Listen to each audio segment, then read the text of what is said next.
আসসালামু আলাইকুম প্রিয় ফুটবল ফ্যান্স। লিভারপুলের সর্বশেষ ম্যাচে ওয়েস্ট হামের বিপক্ষে ওই খেলাটায় ২-২ গোলে যেটা ড্র হয়েছে, সেখানে মোহাম্মদ সালাহর সঙ্গে হিটেড একটা আর্গুমেন্টে ইয়র্গন ক্লপ জড়িয়ে পড়েছিলেন, বা উল্টোভাবে বলা যায় যে ইয়র্গন ক্লপের সিদ্ধান্তে নাখোশ হয়ে মোহাম্মদ সালাহ তার সঙ্গে হালকা একটা বাক বিতণ্ডায় জড়িয়ে পড়েছিলেন, এবং একটা সময় এটাকে হালকা মনে হয়নি, আস্তে আস্তে মনে হয়েছে যে হিটেড একটা মোমেন্টের দিকে যাচ্ছে। বিশেষ করে যখন ম্যাচ পরবর্তী প্রেস কনফারেন্সে ইয়র্গন ক্লপ এই ব্যাপারটা এড়িয়ে গেলেও, বললেও যে ড্রেসিং রুমে ব্যাপারটা শেষ হয়েছে, তিনি আর কোনো কিছু বলতে চান না।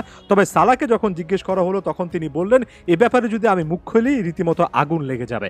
মূলত এই কথাটা, অর্থাৎ মোহাম্মদ সালাহ যখন আগুন লেগে যাওয়ার মতো একটা কথা বলে ফেললেন, তখন ব্যাপারটাকে আর ওভারলুক করা যায় না। দেশ বিদেশের সাংবাদিকরা, সংবাদপত্রগুলো বারবার করে রিপোর্ট করছে, অনেকে এই জিনিসটা বলছে যে মোহাম্মদ সালাহ ভীষণ রকমে ক্ষেপে আছেন লিভারপুলের উপর, অনেকে আবার একটু ভিন্নভাবে ব্যাখ্যা করছেন।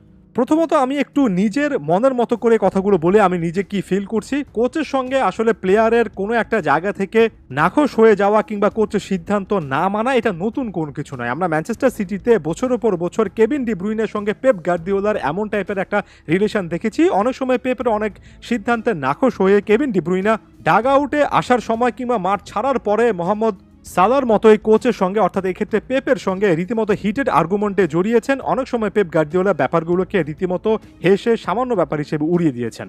ক্লপ, সালাহ এবং লিভারপুলে হয়তোবা সিচুয়েশনটা একটু ডিফারেন্ট, তবে আমার কাছে মনে হয় এটা আসলে মোহাম্মদ সালাহ যে এই ম্যাচটাতে স্টার্টিং লাইনআপে সুযোগ পাননি এবং এত লেটে রীতিমতো ৭৭ বা ৭৯তম মিনিটের সময় মাঠে নামছেন, এ ব্যাপারটা তিনি ভালোভাবে নেননি। তার কাছে মনে হয়েছিল যে স্টার্টিং লাইনআপে তার থাকা উচিত ছিল, এমন কোনো একটা ধারণা থেকে হয়তোবা মোহাম্মদ সালাহ ওই মোমেন্টে হিট অফ দ্য মোমেন্ট কোচের সঙ্গে একটা আর্গুমেন্টে জড়িয়ে ফেলেছেন। ব্যাপারটাকে ওই জায়গা থেকে অনেক বড় করে আকারে দেখানো, অর্থাৎ ওই সময় লিভারপুলে বিশাল একটা জিনিস ঘটে গিয়েছে, এটা আমি বলবো না। তবে হ্যাঁ, যে হিট অফ দ্য মোমেন্টে অনেক সময় অনেক কিছু হয়ে যায়। তবে এটা ঠিক যে পরবর্তী সময়ে সাংবাদিকের প্রশ্নের জবাবে টানেল ছাড়তে ছাড়তে যেভাবে এটা রিপ্লাই হিসেবে দিয়েছেন মোহাম্মদ সালাহ, যে রীতিমতো তিনি কথা বললে আগুন লেগে যাবে, তখন এই জিনিসটা আসলে স্পষ্ট।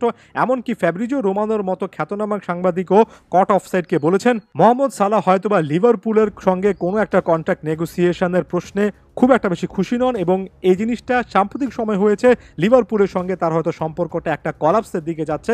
এই মোমেন্টে সৌদি প্রো লিগের অনেক ক্লাবের আগ্রহ আছে, অর্থাৎ ইয়র্গন ক্লপ যাওয়ার সাথে সাথে মোহাম্মদ সালাহ হয়তোবা অ্যানফিল্ড থেকে বের হওয়ার পথটা দেখে ফেলছেন। তবে এখানে তিনি শেষ করেননি, এর পাশাপাশি এটাও জানিয়েছেন যে মোহাম্মদ সালাহর ফিউচারের ব্যাপারে সিদ্ধান্তটা তিনি এখনই নেননি, এটা এই সিজনটা শেষ করে হবে। তবে এটা মনে করিয়ে দিয়েছেন ইয়র্গন ক্লপ যখন কিছুদিন আগে জানিয়ে দিয়েছিলেন যে তিনি আর এ সিজন পরে লিভারপুলের কোচ হিসেবে থাকবে না, তখনও লিভারপুল প্রায় 4টা কম্পিটিশনে ছিল, একটা একটা করে প্রতিটা কম্পিটিশন থেকে লিভারপুল ছিটকে পড়েছে।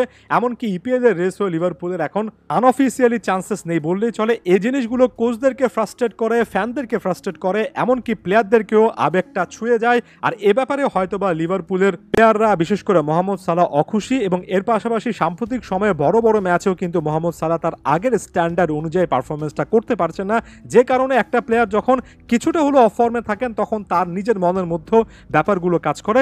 সকল কিছুর যোগ সাজসে এটার সাথে ট্রিগার মোমেন্ট হিসেবে কোচ যে তাকে স্টার্টিং লাইনআপে রাখেননি, এই ব্যাপারটা হয়তোবা মোহাম্মদ সালাহকে খেপিয়ে তুলেছে। তবে এই জিনিসটা এখানেই শেষ হবে কিনা, নাকি মোহাম্মদ সালাহকে একেবারে ক্লপের মতোই লিভারপুলের বাইরে নিয়ে যাবে, এই জিনিসটার জন্য আমাদের অপেক্ষা করতে হবে। আপাত দৃষ্টিতে কোচের একটা সিদ্ধান্তের সঙ্গে একজন সিনিয়র প্লেয়ার, স্টার ফুটবলার তার নিজের মতামতের মিল খুঁজে পাননি, যে কারণে একটা রিয়াকশন দেখিয়েছেন, এমন টাইপের একটা ব্যাপার হিসেবে ধরে নিচ্ছি। তবে এই ছোট্ট ব্যাপারটাই হয়তোবা মোহাম্মদ সালাহ ট্রান্সফারে বড় রকমের একটা ইগনিশন পয়েন্ট, আসলে একটা আগুন জ্বলার মতো পয়েন্ট সামনে ভবিষ্যতে হতেই পারে। একই সঙ্গে এটাও সাজেস্ট করছে যে লিভারপুলে ওভারঅল একটা হিটেড অ্যাটমসফিয়ার, একটা আগের চেয়ে টেনশনে ভরপুর একটা পরিবেশ বিরাজ করছে, যেটার কিছু না কিছু ছেটে ফোটা আমরা গ্লিমস এমন টাইপের কোচের সঙ্গে সিনিয়র বা মোস্ট ইম্পর্টেন্ট প্লেয়ারের হালকা দ্বন্দ্বে দেখতে পাচ্ছি।